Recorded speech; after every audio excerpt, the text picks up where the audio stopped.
देखिए हम लोग बात करते हैं बच्चों स्लाइमोल्ड्स के बारे में बात करते हैं। तो जब स्लाइमोल्ड्स के बारे में बात करते हैं तो basically they are also known as false fungi या फंजाई, इन्हीं को हम लोग यहाँ पर फॉल्स फंगस भी बोलते हैं। रीजन क्या है कि सेप्रोफाइटिक प्रोटिस्टा है, तो सबसे पहली चीज सेप्रोफाइटिक प्रोटिस्टा। सेप्रोफाइटिक जो डेड रिमेन्स होते हैं प्लांट्स के एनिमल से, उनसे अपना फूड डिराइव करते हैं, तो हम लोग इस वजह से इनको सेप्रोफाइटिक प्रोटिस्टा यहाँ पर बोलते हैं। और इसका एक एग्जांपल है फिजेरियम। एग्जांपल है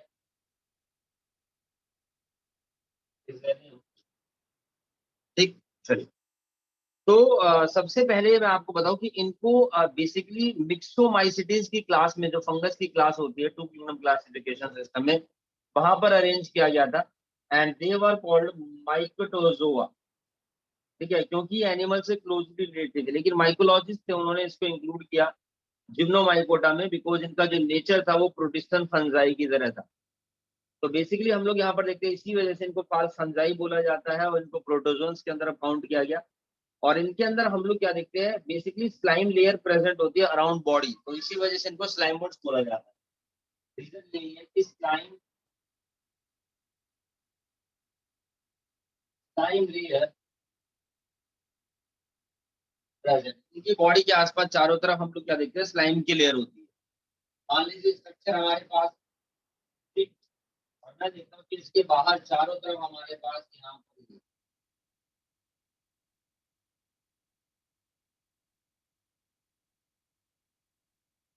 this is the slime layer, जिसकी वजह से हम इसको यहाँ पर जो है स्लाइमोल्ड्स बोलते हैं। अंदर वाली जो लेयर है ये इसकी प्लाज्मा मेम्ब्रेन हो गई।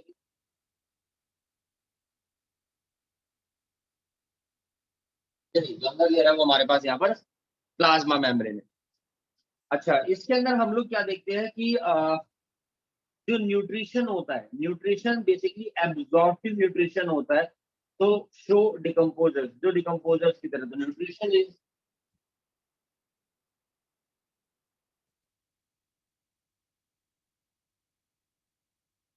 एब्जॉर्प्टिव, तभी डिकम्पोजर्स की तरह काम शो कर रहे हैं। और हम लोग यहाँ पर इनको क्या बोल रहे हैं, सेप्रोफाइटिक है, तो इसका मतलब ये है, बहुत सिंपल सी बात है। ठीक है, तो जो प्रोटिस्टेंट डिकम्पोजर्स होते हैं, प्रोटिस्टेंट डिकम्पोजर्स को ही हम लोग स्लाइमोड्स बोलते हैं। तो प्रोटिस्टेंट डिकम्पोजर्स क्या कहलाते हैं मेरे यहाँ पर, स्लाइमोड्स कहलाते हैं। तो स्लाइमी लेयर आप लोगों को दिखाई दे रही है, प्लाज्मा मेम्ब्रेन है, और इन्हीं के अंदर प्रेजेंट होता है बच्चों nucleus.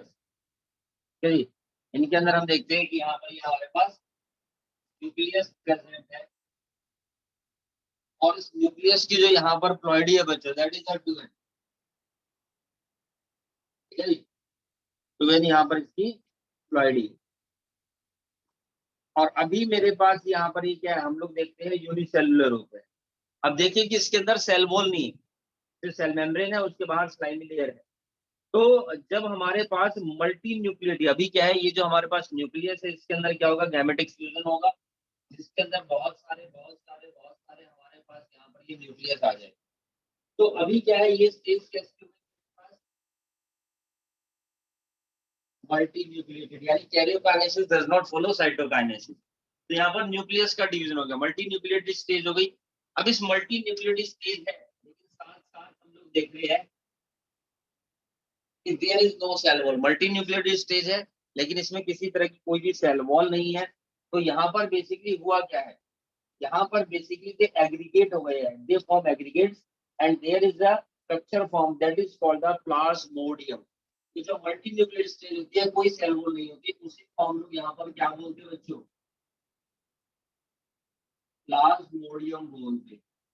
This is the Plasmodium. तो इस प्लाज्मोडियम में डिफरेंस ये है कि देखो पी यहाँ पर स्मॉल है और सब नॉर्मली लिखा है। जो प्लाज्मोडियम जिसके से मलेरिया होता है, पी उसमें कैप्स में आता है और इटैलिक में लिखते हैं। ठीक है, चलिए। तो without cell wall multinucleated condition को प्लाज्मोडियम कहते हैं। और जितने भी कैरेक्टर्स होते हैं वो फंगस से मैच करते हैं, लेकिन सिर्फ और सिर्फ सेल वॉल एब्सेंट है, इसी वजह से इनको यहाँ पर फॉल्स फंगाई बोलते हैं यहाँ। ठीक, चलिए। अच्छा, उसके अलावा हम लोग यहाँ पर देखते हैं इसके अंदर कि जो वेजिटेटिव स्टेज होती है इनके अंदर ड्यूरिंग रिप्रोडक्शन के बारे में बात करें, जो वेजिटेटिव स्टेज होती है do not have cell wall, but asexual reproduction के दौरान हम देखते हैं कि इनके अंदर सेल वॉल होती है, जिसकी वजह से क्या होता है, स्पोर जो होते हैं वो काफी लंबे समय तक सर्वाइव करते हैं।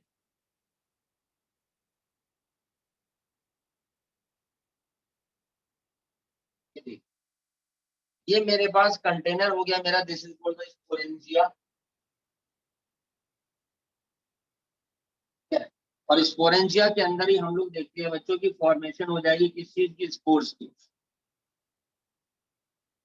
और इनकी सेल वॉल होती है, जब इनके अंदर स्पोर फॉर्मेशन होती है तो इनको अनफेवरेबल कंडीशन से क्या करके रखती है जी, प्रोटेक्ट करके रखती है।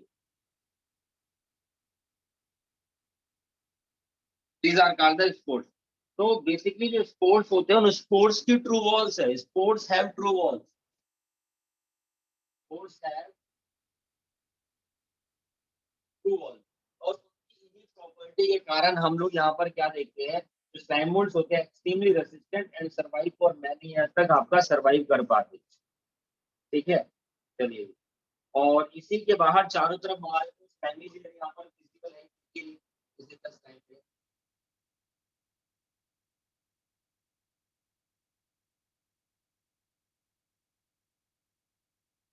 ये हमारे पास इधर में स्लाइम लेयर होती है।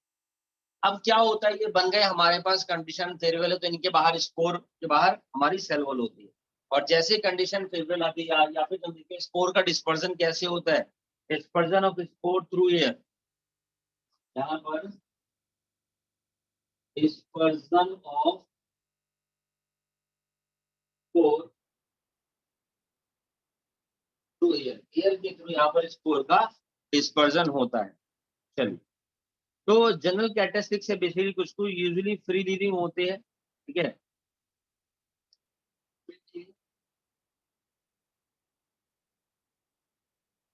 तो मैं बोल रहा हूँ यहाँ पर इनका मोड ऑफ न्यूट्रिशन सेप्रोफाइटिक है, तो जो भी डेब्रिस कचरा वचरा होता है, पेड़ पौधों की टहनियां, लीव्स वगैरह टूट गए, उनके ऊपर ग्रो करते हैं।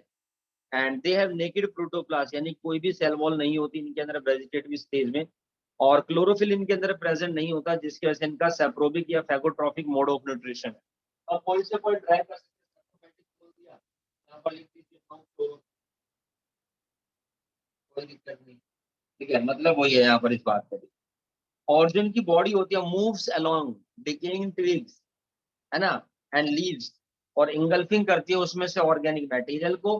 Under favourable condition they form an aggregation, जब फेवरेबल कंडीशन होती है तो एग्रीगेशन करेंगे और क्या बना देंगे, प्लाज्मोडियम, जो धीरे धीरे ग्रो करता है एंड स्प्रेड सेरोफिटम, जैसे जैसे ग्रो करेगा तो हम देखेंगे धीरे धीरे धीरे आपका जो है सेरोफिटम फैलता चला जाता है।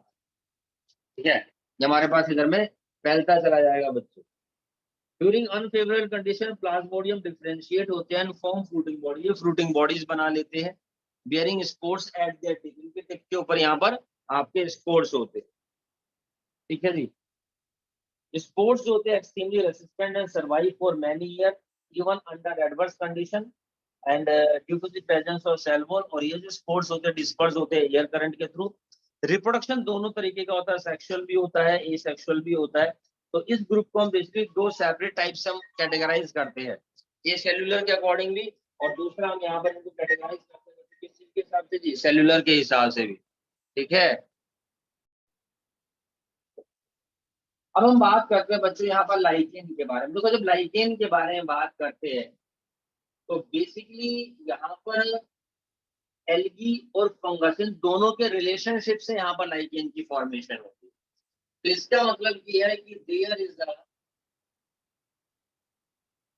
Symbiotic association. इसका मतलब कि लाइकेन जो है वो कैसे बनता है, symbiotic association between algae and fungus.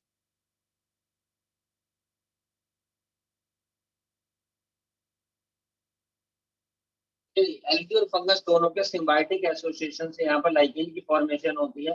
Algae component जो होती है it is called the phytobiont, और फंगल कंपोनेंट को माइक्रोबायोम। तो phycobiont plus microbiont is called the lichen. यहाँ पर लाइकेन की फॉर्मेशन होती है। सिम्बायोटिक एसोसिएशन जहां पर दोनों एक दूसरे के ऊपर डायरेक्टली इनडायरेक्टली डिपेंड है। तो एल्गी क्या करती है, ये तो फूड प्रोवाइड करती है, ठीक है जी, and fungus provide shelter, shelter provide करती है, और ये एल्गी से आपका न्यूट्रिएंट्स को एब्जॉर्ब करती है। क्या होता है, मान लीजिए कोई पेड़ है,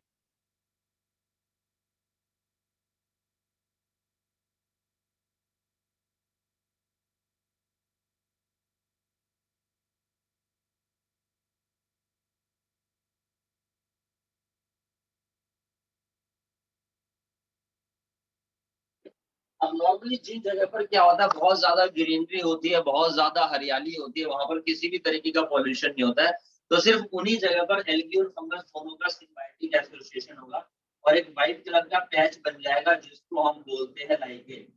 तो कई बार क्या होता है, पाउडर फॉर्म में भी होता है, पत्थर वत्थर के ऊपर जो एक लेयर सी जम जाती है, जैसे किसी ने पाउडर डाल दिया हो। और कई बार क्या होता है, व्हाइट कलर का हार्ड पैच भी बन जाता है, जैसे मान लो किसी ने पापड़ चिपका दिया हो, ठीक है ना जी, हार्ड सी स्ट्रक्चर जो है वो बन जाती है। इसी लाइकेन से हम देखते हैं कि लिटमस पेपर बनाते हैं, केमिकल रिलीज होता है जिसको लिटमस पेपर बनाने में यूज किया जाता है।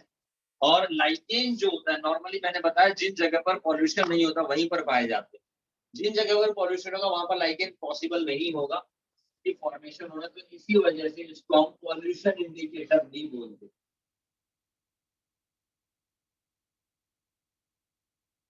Natural pollution indicator. तो आप लोगों को थोड़ा सा कभी नैनीताल वगैरह जाओ ऊपर, तो वहां पर देखने को मिल जाएगा इजी। गुड पॉल्यूशन इंडिकेटर है, as they do not grow in the polluted area. And the term lichen, जो टर्म है लाइकेन, सबसे पहले the term lichen was proposed by given by थियोपेस्टस।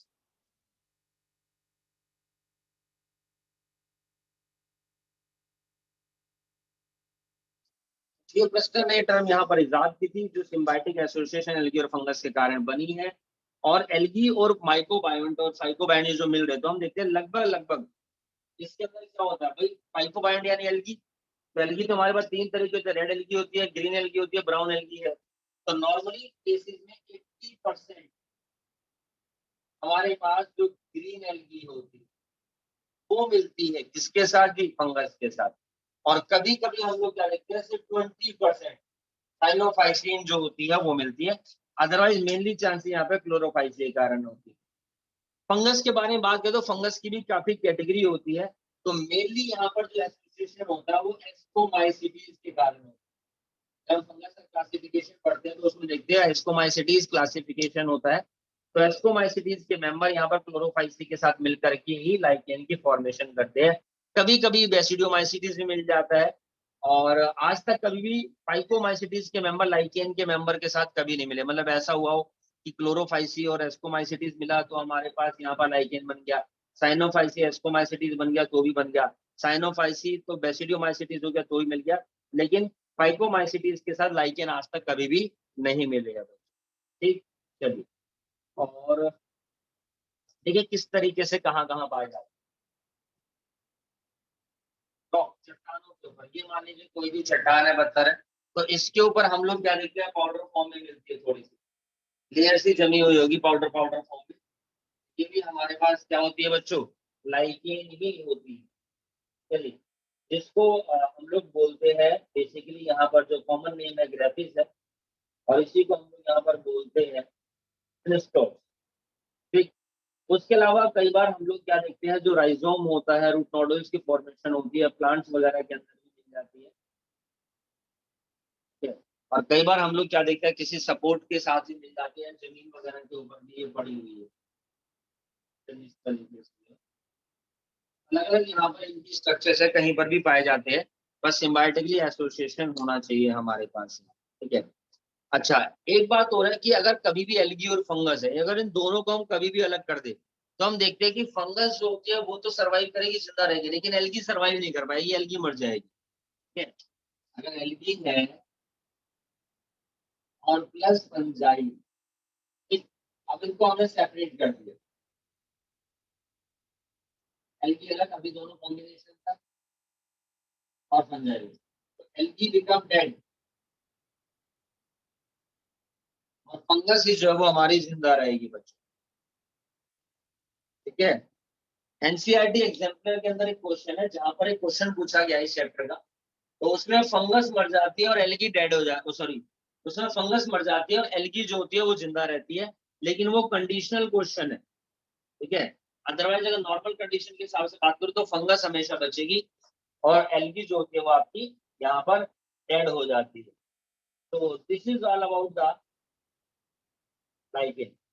ठीक है, ये लाइकेन के बारे में है, और बाकी मैंने बताया जैसे रॉक्स वगैरह के ऊपर है तो इसको हम लोग यहाँ पर क्रस्टोस बोलते हैं। ठीक है, और अगर कभी किसी सपोर्ट वगैरह के साथ में होती है तो हम इसको यहाँ पर क्या बोलते हैं जी, फ्रूटिकोज बोलते हैं।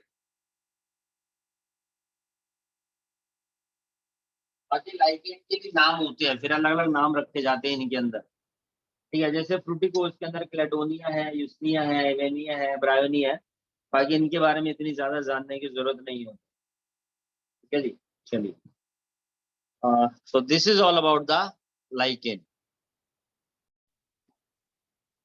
सबसे पहली चीज जो वायरस है, तो देखो वायरस, पहली बात ए सेलुलर ऑर्गेनिज्म जाता है, ए सेलुलर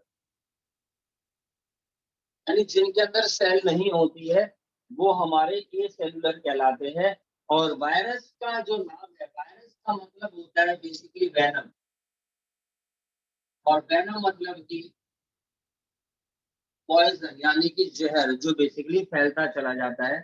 और ये एक तरीके के ऑब्लिगेट पैरासाइट होते हैं, ये ज्यादा ऑब्लिगेट, और वो भी इंट्रासेलुलर।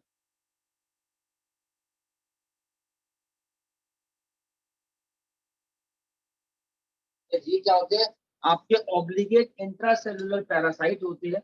और वायरस सब माइक्रोस्कोपिक है, इसे देखने के लिए बेसिकली इलेक्ट्रॉन माइक्रोस्कोप की जरूरत पड़ती है, उसी में विजिबल होते हैं। है ना। अब देखो अगर हम बात करते हैं सेलुलर के बारे में, देखो सेलुलर दो तरीके से होते हैं, एक तो ए सेलुलर है और यूनिसेलुलर होते हैं, और दूसरे मल्टी सेलुलर होते हैं। जबकि हम देखते हैं वायरस कैसा है आपका, ए सेलुलर यानी कि नॉन सेलुलर है। लेकिन वायरस की जो सेल है उसके अंदर हम देखते हैं फिर भी बहुत सारी चीजें हैं। वायरस के अंदर यहाँ पर न्यूक्लिक एसिड प्रेजेंट होता है, there is the presence of nucleic acid. Nucleic acid हमारे कोर्स में दो ही है, एक डीएनए है और एक आरएनए है। तो इनके अंदर यहाँ पर डीएनए भी प्रेजेंट है और इनके अंदर आरएनए भी present as a genetic material. DNA भी जेनेटिक मटेरियल हो सकता है और आरएनए भी जेनेटिक मटेरियल हो सकता है।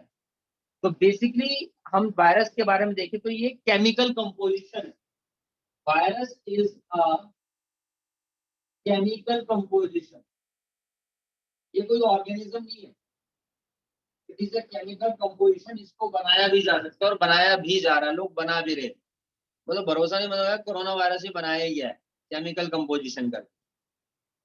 तो केमिकल कंपोजिशन में क्या होता है, दो चीजें ले लेंगे, एक तो न्यूक्लिक एसिड है, ठीक है जी, जो डीएनए आरएनए है, और प्लस में प्रोटीन और मिक्स कर दो बस, तो ये केमिकल कंपोजिशन बन जाएगी। तो हमारे पास केमिकल कंपोजिशन ही है।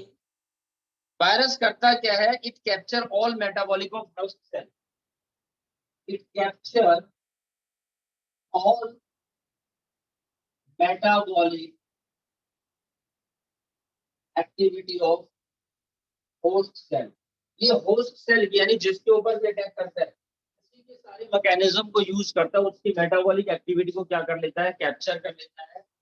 और इसका मतलब कि ये होस्ट स्पेसिफिक है, यानी कि अगर होस्ट मिलेगा तो ही ये जिंदा रहेगा, अगर होस्ट नहीं मिलेगा तो ये जिंदा नहीं रहेगा। ये बार बार गवर्नमेंट क्या बोल रही है कि break the chain, break the chain, break the chain का मतलब क्या है, जिसको है अब उसका ट्रीटमेंट चल रहा है, वो ठीक हो गया, वो दूसरे को आगे पहुंचा ही नहीं पाएगा अगर वो आपका क्या रहेगा, क्वारंटाइन में रहेगा पर्सन। तो उसने क्या किया, चेन को यहाँ पर ब्रेक कर दिया, आगे अपने आप धीरे धीरे धीरे, वायरस का एक लाइफ स्पैन होता है जिसके बाद वो खत्म हो जाता है अगर उसको होस्ट ना मिले तो वायरस बेसिकली हम देखते हैं सेल में होती है और वो लिविंग की प्रॉपर्टीज को शो करती है। ठीक है, वायरस जो होता है अगर सेल में एंट्री मार जाए तो वो लिविंग ऑर्गेनिज्म की प्रॉपर्टी को शो करता है। If enter in cell, show living property. तो ये लिविंग की प्रॉपर्टी को फिर हमारे पास क्या करेगा बच्चों, शो करेगा। अब देखिए जो लिविंग की प्रॉपर्टी होती है वो कौन कौन सी प्रॉपर्टी होती है लिविंग की। जैसे एक तो मल्टीप्लाई, मल्टीप्लाई करेगा, हमें भी पता है बात। कोरोना वायरस हमारी बॉडी में एंट्री मार गया तो मल्टीप्लाई करता है, ठीक है जी। पैथोजेनिक है, नुकसान तो पहुंचता है, बिल्कुल जी पैथोजेनिक होता है ना, शोन बाय वायरस की तरह। एंड एक और इम्पोर्टेंट बात है यहाँ पर, म्यूटेंट।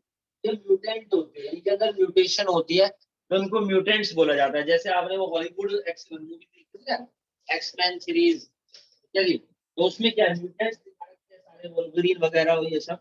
तो म्यूटेंट कौन होते हैं, क्योंकि इनमें म्यूटेशन हुई, जब उनका बर्थ हुआ तो उनके अंदर डीएनए में कुछ चेंजेस हुए और जिसकी वजह से कुछ अलग स्पेसिफिक कैरेक्टर शो कर रहे हैं, तो उस प्रोसेस को म्यूटेशन बोला गया, और जिनके अंदर हुई है उनको म्यूटेंट्स बोला गया है। तो हम देखते हैं जो वायरस होते हैं वो बेसिकली म्यूटेंट्स होते हैं। कुछ कुछ वायरस ऐसे हैं जिनका जेनेटिक मटेरियल आरएनए होता है। तो जिन वायरस का जेनेटिक मटेरियल आरएनए है वही वाले वायरस मेरे पास यहाँ पर रेट्रोवायरस कहलाते हैं, ठीक है।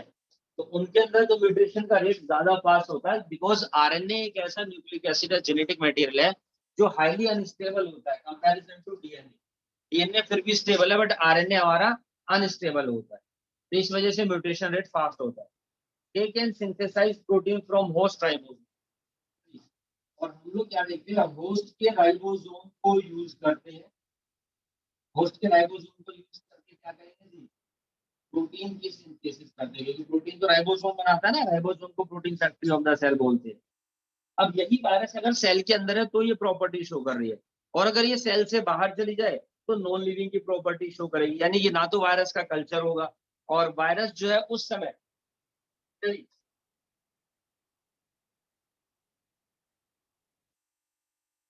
स्ट्रक्चर होती है, ठीक है जी, इनर्ट स्ट्रक्चर होती है, एक्टिव होते हैं। And virus are smaller than bacteria, bacteria के मुकाबले स्मॉलर होते हैं, ठीक। अब वायरस देखो, कुछ वायरस ऐसे जो एनिमल्स के ऊपर अटैक कर रहे हैं, कुछ ऐसे होते हैं जो प्लांट के ऊपर अटैक करते हैं। तो नॉर्मली प्लांट के ऊपर जो वायरस अटैक करते हैं उनका जेनेटिक मटेरियल आरएनए होता है, और वो भी कैसे होते हैं, एसएस। एसएस मतलब कि सिंगल स्ट्रैंड होते हैं। जबकि जो एनिमल वायरस पे करते हैं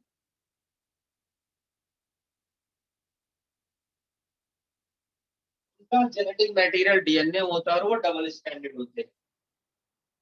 लेकिन ये जो कोरोना वायरस है जिसने एनिमल्स के ऊपर अटैक करा, यानी हमारे ऊपर अटैक करा, वी आर एनिमल्स, ठीक है जी, उसका जेनेटिक मटेरियल आरएनए है, जो खतरनाक इसी वजह से, क्योंकि हमारे पास जितने भी अटैक जो भी होते थे वायरस के थ्रू जो होते थे, उन सब में क्या था, डीएनए उनका जेनेटिक मटेरियल होता था।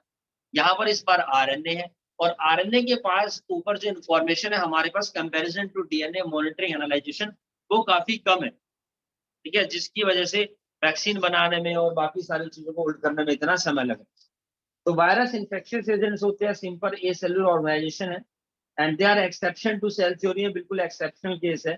और the study of virus is called virology, virus की स्टडी करते हैं तो इसी को यहाँ पर वायरोलॉजी बोला जाता है। This is the virology, study of virus is called the virology. और ये कनेक्टिंग लिंक है बच्चों लिविंग और नॉन लिविंग के बीच में, जिससे पता चलता है कि कैसे नॉन लिविंग से लिविंग वाला सिस्टम बनता है।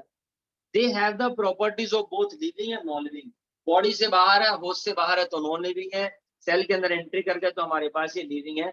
And they can reproduce only within the living and are obligatory intracellular parasites होते हैं, ठीक। चलिए, अभी मेरे पास नॉन लिविंग है, इनके अंदर प्रोटोप्लास्ट नहीं होता, एबिलिटी टू गेट क्रिस्टलाइज, जिसके एग्जांपल है मान लो जैसे टीएमवी है, वायरस इसका एग्जांपल है जो प्लांट के अंदर होता है, ठीक है जी। चलिए, अब मैं आपको इसकी स्ट्रक्चर बना करके दिखाता हूँ, उससे भी कुछ चीजें आप लोग को थोड़ी सी clear हो।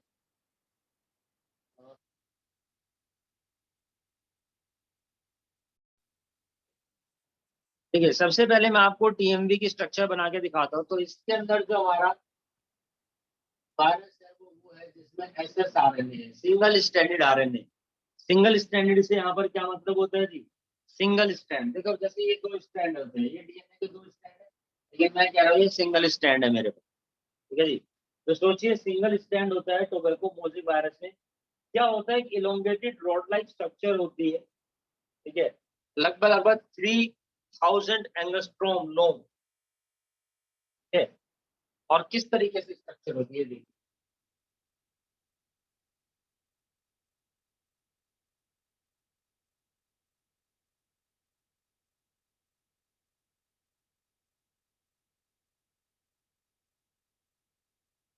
ये सोचिए मेरे पास जो सिंगल स्टैंड है, दिस इज आरएनए, ठीक है जी। ये क्या चीज है हमारे पास भैया, ये हमारे पास इधर में आरएनए होगी।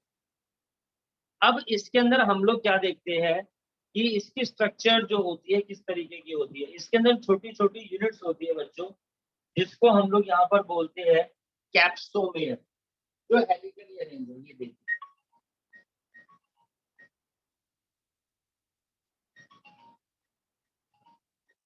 ठीक है, और अरेंज होती है। तो हमारे पास छोटी छोटी यूनिट्स होती है भैया, जिनको हम बोलते हैं capsomere, these are the capsomere. और ये इस तरीके से यहाँ पर आपके अरेंज है,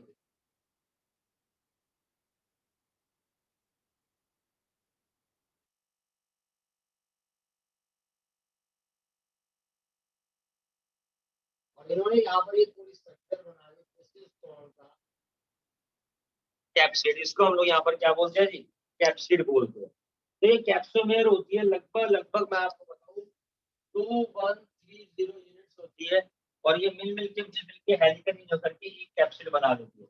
आरएनए स्टैंड हमारे को इसके अंदर दिख रहा है, ये हमारे पास हेलिकल स्ट्रक्चर है, सिंगल स्टैंडर्ड है। और ये हमारे पास जो है टोबैको मोजिक वायरस है बच्चों, टीएमवी। इसके बारे में सबसे पहले बताया था डीजे इवानोव्स्की ने, डीजे इवानोव्स्की ने इसके बारे में बताया था हमारे को टीएमवी के बारे में, जिसके अंदर हमने देखा क्या क्या चीजें हैं। एक तो हेलिकल स्ट्रक्चर है, एसएस आरएनए है यहाँ पर हमारे पास, और इसके अंदर देखेंगे तो लगभग 95% तो प्रोटीन है बच्चों, देखिए, और सिर्फ 5% यहाँ पर क्या है, इसके अंदर आरएनए है, जिससे मिलकर के इसकी फॉर्मेशन हुई। पूछा जाता है कितने कैप्सोमियर है, तो टोटल 2130 कैप्सोमियर है, जिन्होंने मिलकर के एक सिंगल कैप्सिड की यहाँ पर फॉर्मेशन करी है। देखिए अब हम बात करते हैं बैक्टीरियोफेज के बारे में। बैक्टीरियोफेज बेसिकली क्या होता है, जो बैक्टीरियल वायरस,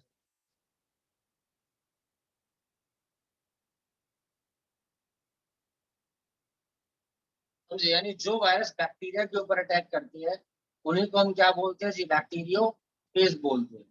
तो यूजुअली इनके अंदर डबल स्टैंडर्ड डीएनए, इनके अंदर क्या होता है जी, डबल स्टैंडर्ड डीएनए होता है। स्ट्रक्चर कैसी होती है इनकी,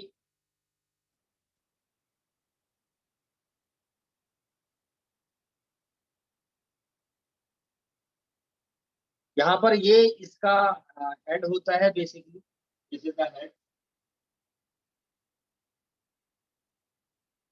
है, और यहीं पर हम लोग क्या देखते हैं कि जो हेड होता है, ठीक है ना,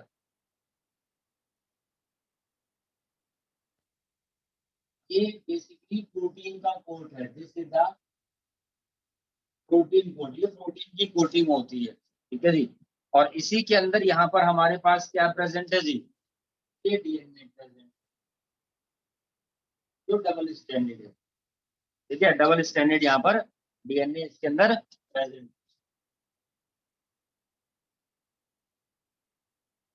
this is the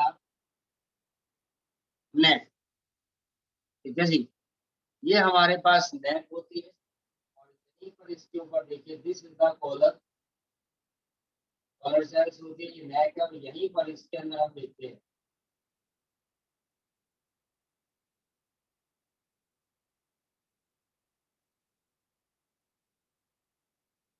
this is the mitochondrial sheet, ठीक है, बेसिकली ये टील है, दिस इज द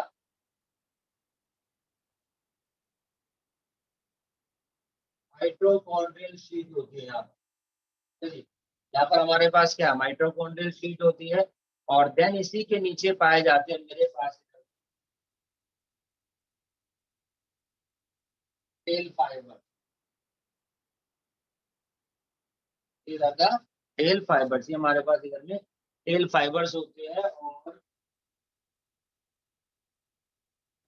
टोटल 6 होते हैं।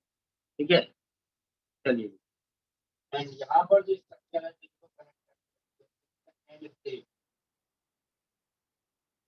अब सोचिए कि आपका बैक्टीरिया के ऊपर अटैक कर रही है, ये बैक्टीरिया इसके ऊपर अटैक करेगी, तो मैं इसको यहाँ पर क्या बोल रहा हूँ जी, बैक्टीरियो फेज बोल रहा हूँ। तो वो वायरस जो बैक्टीरिया को मारते हैं उनको हम लोग यहाँ पर बैक्टीरियो फेज कहते हैं। और लाइसोजेनिक साइकिल होती है, और हम देखते हैं कि ये आपके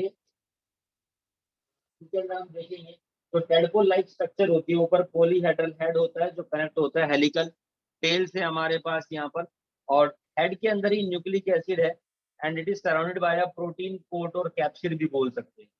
nucleic acid double stranded DNA जो हमारे को दिख रहा है, टेल जो होती है प्रोटीनिशियस ट्यूब लाइक स्ट्रक्चर होती है, दिस इज द डीएनए, और टेल जो है वो भी प्रोटीनिशियस स्ट्रक्चर्स होती है बच्चों। ठीक, उसके अलावा इसके अंदर देखो नीचे हेक्सागोनल बेस प्लेट होती है जिसके अंदर 6 स्मॉल टेल पिन्स होती है, और 6 टेल फाइबर्स होते हैं जो अटैचमेंट में हेल्प करते हैं इनकी, किसके ऊपर जी, उसकी सेल के ऊपर अटैचमेंट में यहाँ पर हेल्प करते हैं। तो ये चीजें हैं यहाँ पर वायरस के बारे में। और जैसा कि मैंने बताया कि इनको क्लासिफिकेशन के अंदर तो कोई जगह मिलती ही नहीं, तो ना ही इनको क्लासिफिकेशन के अंदर कोई जगह मिली, होस्ट की मशीनरी को यूज करते उसके अंदर एंट्री करेंगे। But there are some inert crystalline structure, जब तक इन्हें होस्ट नहीं मिला ना तब तक ये इनर्ट है, होस्ट मिलने के बाद एंट्री करेंगे तभी ये लिविंग है। तो इसी वजह से ये कह पाना कि लिविंग है नॉन लिविंग है बड़ा टफ है। एंड लुइस पाश्चर ने ही ये टर्म इजाद करी थी वायरस, जिसका मतलब होता है पॉइजनस फ्रूट।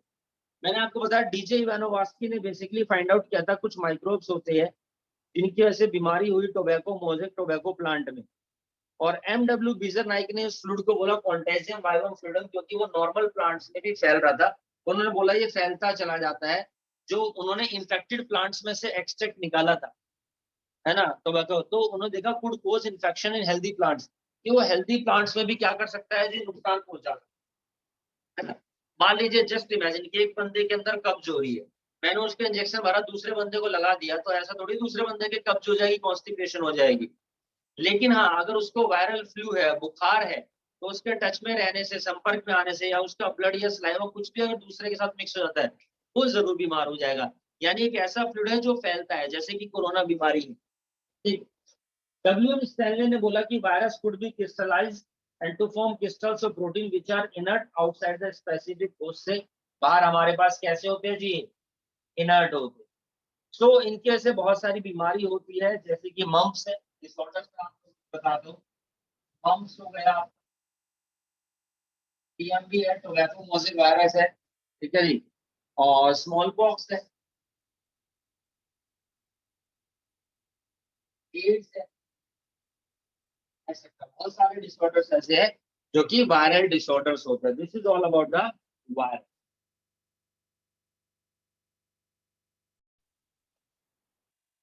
देखिए, जब लोग विरोइड्स के बारे में बात करते हैं तो ये भी इंफेक्शियस एजेंट्स होते हैं, these are also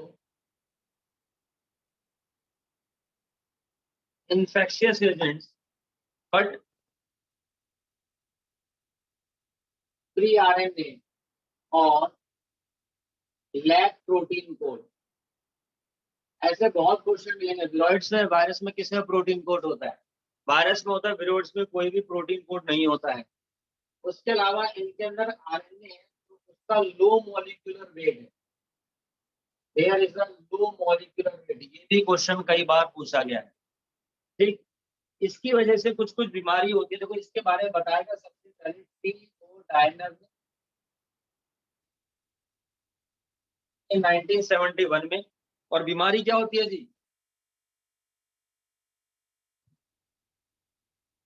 spindle potato tuber. तो पोटैटो होते हैं उनकी शेप थोड़ी सी स्पिंडल शेप हो गई है, तो पहले म्यूटेशन के कारण था, अब तो खैर जानबूझ के इंड्यूस करके किया जाता है बच्चों, ये है ना, यूज किया जाता है आज के जो चिली पटेटो और ये फ्रेंच फ्राई वगैरह सब बनाने में। तो विरोइड्स कह सकते हैं एक तरीके के वायरस टाइप ही होते हैं, लेकिन थोड़े से कुछ कुछ कंपोनेंट, एसेंशियल कंपोनेंट्स जो होते हैं इनके अंदर हम लोग देखते हैं कि कम होते हैं। तो they are smallest self replicating particles है, स्मॉलेस्ट है, these are the smallest self replicating, smallest और हमारे पास सेल्फ रेप्लिकेटिंग पार्टिकल्स है, इसके बारे में थियोडाइनर ने बताया। बाकी इंफेक्शियस आरएनए पार्टिकल्स है डिवॉइड ऑफ प्रोटीन कोड, और ये भी आपके ऑब्लिगेट पैरासाइट है, ऑब्लिगेट पैरासाइट यानी इनको अगर इनका होस्ट मिलेगा तो, ठीक है। और मॉलिक्यूलर वेट विरोइड्स का थोड़ा सा कम होता है, आरएनए इनका टाइटली फोल्ड होता है और सर्कुलर या लीनियर स्ट्रक्चर बनाता है। देखो जैसे वहां पर इसका आरएनए डीएनए था, तो जैसे मैंने अभी डीएनए का बनाया, यहाँ पर क्या होता है, बहुत ज्यादा टाइटली होता है, ये देखिए इनके बीच में कंस्ट्रक्शन है वो काफी कम है, टाइटली पैक्ड है थोड़ा सा। और viroids are known to cause disease, लगभग कम से कम भी मान के चलिए कि 20 टाइप की डिसीज ये प्लांट्स में करता है, ठीक है। जैसे कि पोटैटो स्पिंडल ट्यूबर डिसीज है, इसी को बोला जाता है PSED, potato spindle tuber disease, ठीक है। फिर आता है ट्राइसेंथियम स्टंट है, सिट्रस एक्सोकॉर्टिस है,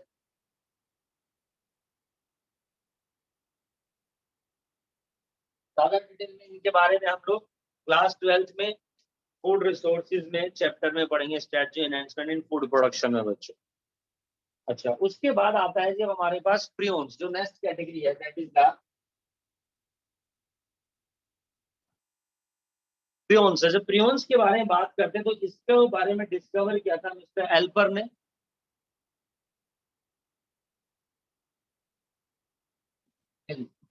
एल्पर ने यहाँ पर आपको प्रियोन्स के बारे में बताया था। और ये प्रोटीनेशियस इंफेक्शियस पार्टिकल है, ये प्रोटीनेशियस है, याद रखना, प्रोटीनेशियस इंफेक्शियस पार्टिकल कौन होते हैं हमारे पास यहाँ पर, प्रियोन्स होते हैं। और बहुत सारी डिसीज करते हैं, जैसे कि एक डिसऑर्डर है जिसका नाम है पुरू डिसीज,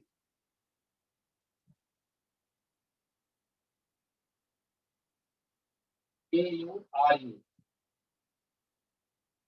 इसी को बोला जाता है लाफिंग डेथ, ठीक है, laughing death disease in human, ठीक है। और एक बड़ी पॉपुलर डिसीज है that is the mad cow disease, इसके बारे में हम लोग जेनेटिक्स में पढ़ते हैं, मैड काउ डिसीज है बच्चों, ठीक है। और एक और डिसीज है जिसको हम बोलते हैं जैकब डिसीज, जनरली बोल देते हैं जैकब डिसीज, बाकी पूरा नाम होता है क्रूड-स्टाइल्ड जैकब डिसीज, जिसके बारे में हम 12th में ही पढ़ते हैं। और शीप के अंदर होती है स्क्रैबी डिसीज होती है, these are due to the